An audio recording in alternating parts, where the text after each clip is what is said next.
intelligence-generated videos that might be littering your social media feeds. Maybe you think you're seeing a politician say something and you're like, what? But you believe it. Between the deepfake media and the real media in terms of the impact on the viewer. And as a matter of fact, the deepfake actually outperformed in several of our categories, slightly outperformed real media in several of our categories. How incredible is that? It's a flip of a coin whether or not people could spot whether or not something was a deepfake. Now, deepfake technology has been around for a long time. You probably remember the old Russell Crowe movie, Gladiator. Mm-hmm. They had an actor that passed away during filming. His name was Oliver Reed. And there was still an important scene to shoot.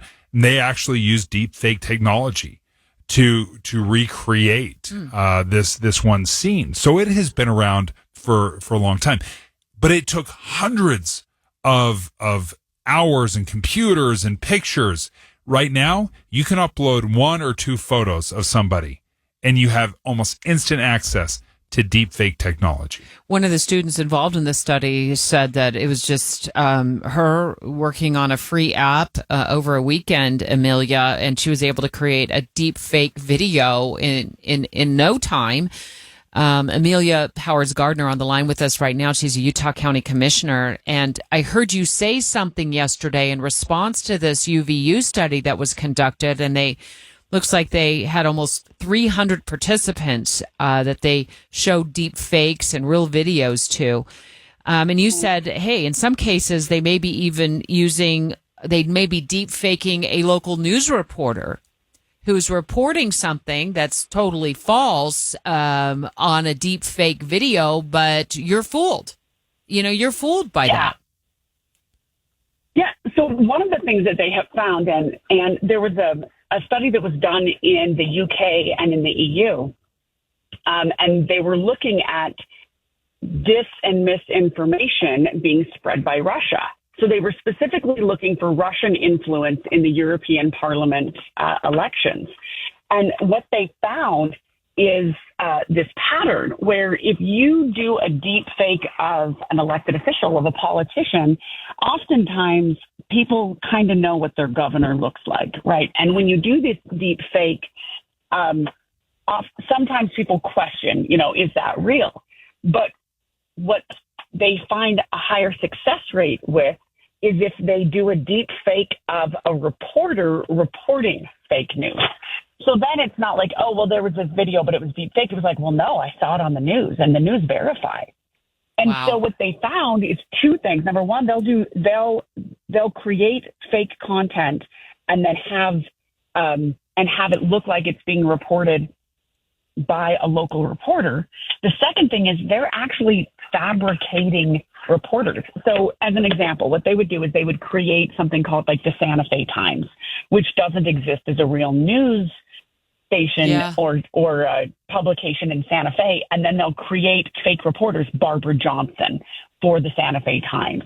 That sounds like it could be real. And then they will regurgitate, using AI, they'll regurgitate local news stories and attribute them to this fake reporter, and then they'll throw in their fake information as one of 10 news stories. It is incredible to see how easily accessible this technology is now. How have we done as far as keeping up or combating this technology, and what are some of the solutions that you see where we could push back and try to figure out how to combat this? Well, as far as keeping up, there's just not a chance that we could. This is moving so quickly. 6 months ago, it would have been difficult for that student to use a free app over the weekend and create such good deepfakes. So the technology is moving at a significantly faster pace than even our culture or our government can respond to.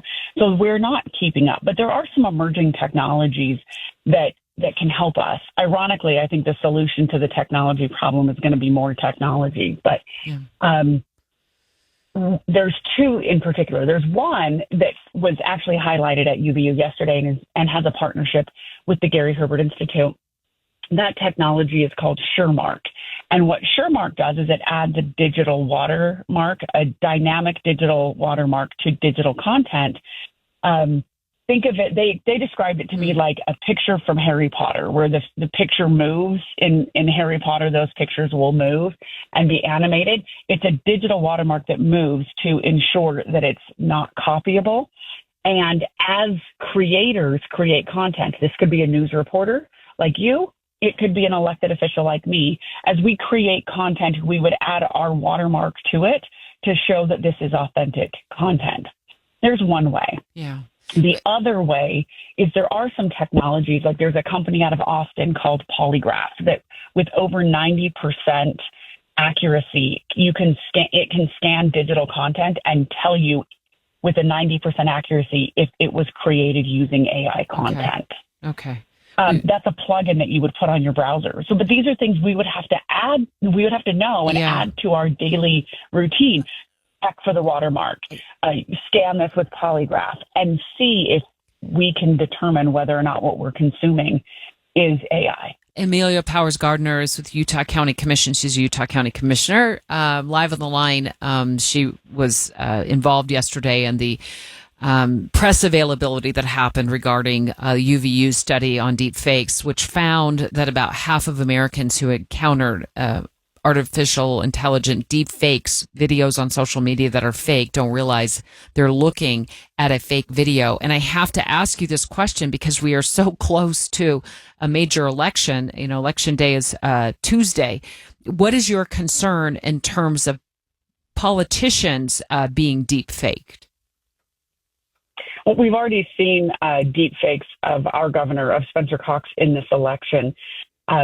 And I think coming down to the last few days, it is a real risk because these last few days before the election, if a deep fake were to come out, it's very hard to get the word out that it is a deep fake just before someone goes to the polls.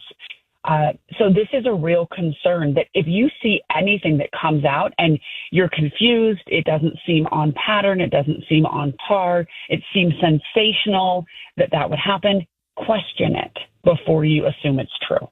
Amelia Powers Gardner, thank you for joining us, the Utah County Commissioner. So we're the first line. You weren't sure of what you were seeing. And instead of just making assumptions one way or the other, you decided to start checking news organizations that actually travel with the president, travel with politicians,